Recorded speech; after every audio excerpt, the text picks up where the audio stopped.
માખણ બનાવે છે, માખણ.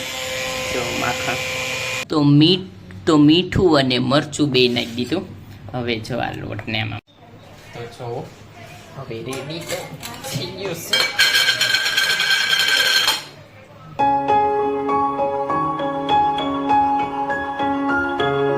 નમસ્કાર દર્શકો, કેમ છો બધા? મજામાં? આશા કરું છું બધા મજામાં જ હશો. અને આજે છે રજા શુક્રવારની અને ઘરે છીએ. બપોરના 12 વાગી ગયા છે. જો હું તમને કહું 1:45 થઈ ગયા છો અને જમવાનું થઈ ગયું છે રેડી.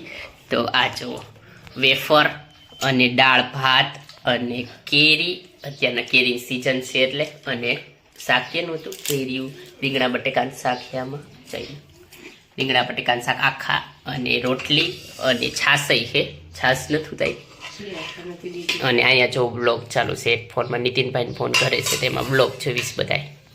તો ફાઇનલી અત્યારે ઠેઠ લાઇટ આવી, હમણાં જમવા બેઠા. સવારની લાઇટ નથી અને ચાર્જિંગ હાવ ઓછું છે, ખાલી 20% ચાર્જિંગ છે. જો ફ્રીજને હવે ચાલુ થઈ ગયું અને હવે ચાર્જિંગમાં મૂકી દેવી. માત્ર 21% ચાર્જિંગ લઈને આપણે ઘૂમવી છે. ચાર્જિંગમાં મૂકી દેવી ફોનને. 2000 years later. તો લાઇટ આવી ગઈ, ફોનમાં ચાર્જિંગ મસ્ત કરી નાખ્યું. અને અત્યારે જો ચકલા એ ચણે, અને ઘરમાં હે ને મમ્મી માખણ બનાવે છે, માખણ. જો માખણ, જો કેવું માખણ ઉતરે. પેલા તો વલોણાથી ઉતારતા માખણ, હવે ઇલેક્ટ્રિક વલોણું આવી ગયું. કાલની રજા તો પૂરી થઈ ગઈ અને અત્યારે છે શનિવાર. અત્યારે તો જવાનું છે કામે અને પેલા નાસ્તો કરવાની બાકી છે, તો નાસ્તો કરી લેવી. એમાં છે જો પરોઠા, આ નીતિનભાઈ હાટું છે ભાખરી, આપણી હાટું પેલા ચા છે, ચાન પરોઠા ખાઈ લેવી. અને આમાં છે ઢોકળા. એક બપોરે જમવાનું છે, મમ્મી છે ઘરે એટલે ઢોકળા છે નહીં. હજી તો આમાં બેટર છે, ઢોકળા બનાવવાના છે. વાગ્યું છે જો 7:30, 5 વાગી. તો હું નાસ્તો કરી લેવી અને જવી ઓફિસે.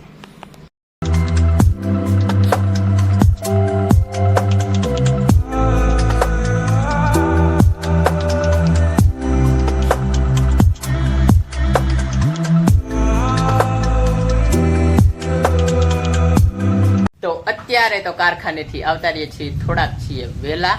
અને આજે આવી ગયો વરસાદ અમારે બોટાદમાં. જો પાણી ભરાઈ ગયો છે, અહીં બધે પાણી ભરાઈ ગયું. જુઓ આ બાજુની સાઈડ જ્યાં ચકલા ચીંચી કરતા હોય, હજી કરે જ છે ચીંચી. ટાઢું વાતાવરણ થઈ ગયું એકદમ, હજી વીજળી ચમકે છે. અને અમે ઘરે બનાવીએ છીએ પુડલા, ગરમા ગરમ ચણાના લોટના. પણ હજી તો ખાલી ચણાનો લોટ જ ચાલ્યો છે ને આ બાજુ ડુંગળી સુધારાઈ છે. હજી ઘણું આમાં મરચું, મીઠું ને એવું બધું નાખવાનું બાકી છે. તો મીઠું અને મરચું બે નાખી દીધું. હવે જો આ લોટને આમાં ભેગો કરી નાખવી.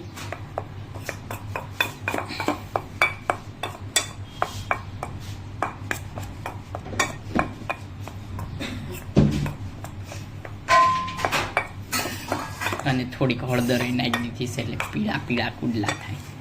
અને હવે આમાં ધીમે ધીમે પાણી એડ કરીશું. આ બાજુ ડુંગળી સુધારાઈ ગઈ છે. ચાલો,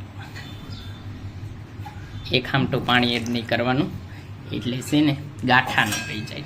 તો અને આ મસ્ત આમ બે રીતના પ્રોસેસ કરવાની છે ને. પહેલાં બેટર બનાવી નાખ્યું. હા, એમ તો નાખું શું, પણ આપણે એક હાથે ફોન પકડ્યો છે. ધીમે ધીમે પાણી એડ કરતા જશું ને બેટર બનાવી લેવી પહેલાં. તો જો ધીમે ધીમે બેટરમાં પાણી નાખતા ગયા ને આવું બેટર કંઈક થઈ ગયું છે મસ્ત. હવે આને નોનસ્ટિક ઉપર છે ને આના બેસનના પુડલા મસ્ત બની જાય. તો ઢોસાનું યાદ આવે છે.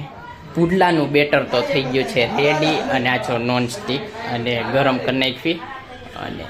અને કલેશ અમારા નીતિનભાઈ ઘરમાં હોય ને એટલે કલેશ જ થાય હોય છે. હાલો જે હોય આપણે પહેલાં હે ને બનાવવા માંડીએ. પુડલા હટોફેટ અહીંયા સેટ કરી દેવી આવી રીતના આમ કરી. હા, જો રેડી. તો સેજ તો તેલ આવી ગયું છે, એટલે તેલ નહીં ગરમ થઈ ગઈ છે લોટી બહુ નહીં, બસ ચા આવી ગઈ છે. હવે બેટર નાખી દેવી. ભાઈ સાહેબ અસલ ઢોસાનું હોય એવું બેટર થઈ ગયું. બહુ પતલું નહીં કરતા, આપણે સે જાડું રાખીશું. અને આ ડુંગળી ઉપર તો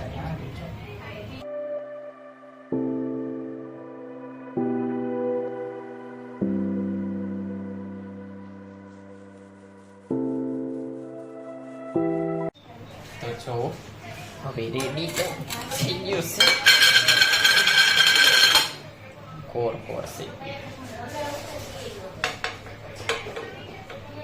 હવે ધીમે ધીમે ઉઠલાવીશું.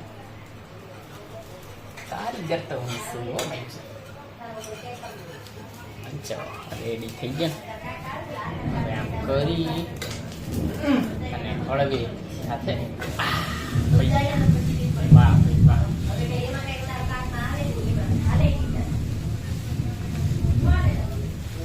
ઉત્તપમની સ્ટાઇલમાં આપણે પુડલા બનાવી નાખ્યા.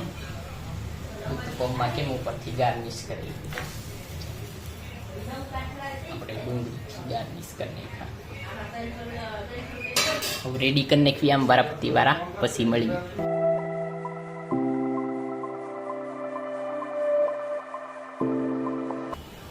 તો પેલો કુડલો હારો થયો, બાકી બધા જવા ઠીક અલગ અલગ પ્રકારના થયા. કંઈક શેપ જ અલગ છે. કોકને એમ થાય આ હું બનાવી નાખ્યું છે, હા અલગ છે. એલિયન ના પુડલા થઈ ગયા, માણાના નહીં. એટલે આ એવું થઈ ગયું. બાકી પેલો મસ્ત થયો હતો, એ તો તમે પણ જોયું. પુડલા તો મસ્ત બની ગયા અને વરસાદ પાછો ચાલુ થઈ ગયો છે. જો કડાકેદાર વીજળી સાથે વરસાદ ચાલુ થઈ ગયો છે. સમજો પુડલા બની ગયા. પેલો એક જે બન્યો એ ગોળ અસલનો બન્યો હતો. જો આ ગોળ અસલ બન્યો તથા એ, અને બાકી બધા એલિયન જેવા બની ગયા. જો દૂધ આવી ગયું છે, દૂધને ગરમ કરવાનું છે, ત્યારબાદ જમી લેવી. તો અત્યારે તો હમણાં ગયો તો અમારા જીજાજીના ઘરે, તો ત્યાંથી જો જાંબુડા આવ્યા છે મસ્ત, કાલા જાંબુ અને કેરીઓ આવી છે. અમારા માસી પોરબંદરથી લાવ્યા છે. જો તો પોરબંદરની પ્રખ્યાત, અમારે ગીરમાં તો અહીંયા જુનાગઢમાં એટલે શું કહેવાય, ગુજરાતમાં તો ગીર તાલાલાની પ્રખ્યાત કેસર કેરીઓ ઓલ વર્લ્ડમાં ફેમસ છે, ભારતમાં ફેમસ છે. તોય આ કેસર જ છે આ રીતે, પણ આ પોરબંદરની કેરી છે. એટલે આ તાલાલાથી જ પોરબંદર ગઈ છે, પોરબંદરથી અમારા ઘરે આવી ગઈ. જો છે ને ઓરિજિનલ કેસ આ, તોય હજી આમાં પીળાય છે. બાકી ઓરિજિનલ કેસર કેરીઓ આવે ને એ લીલી હોય અને અંદરથી પીળી નીકળે, એકદમ મસ્ત. તો હવે જમવા બેહી. તો અત્યારે તો બધા જમવા બેહી ગયા છે. જો ઢોકળા છે આજ સવારના બનાવ્યા હતા, અને આ છે બપોરે બનાવ્યા. તો બપોરે બનાવ્યા હતા તો ઢોકળા અને આ ગાંઠિયાનું શાક, છાશ, રોટલી, કેરી ખાઈ, અડધું ખાઈ લીધું, અડધું બાકી છે ખાઈ લેવું. તો જમી તો લીધું અને અત્યારે વરસાદ રોકાઈ ગયો છે. જો શાંતિ છે. અને જો છાતા કહી લે જાના હો તો બારિશ મેં इसलिए અહીં જો ચિલર પડ્યું છે કેટલું બધું. તો હવે આ બ્લોગને એન્ડ કરી દેવી. જો તમને આ બ્લોગ ગમ્યો હોય તો લાઈક કરજો, શેર કરજો અને મારી ચેનલને સબસ્ક્રાઈબ કરજો. તો મળીએ આગળના બ્લોગમાં. ત્યાં સુધી બાય. અને હા, ખાવાનું પીવાનું મજા નહીં લાય. Bye bye.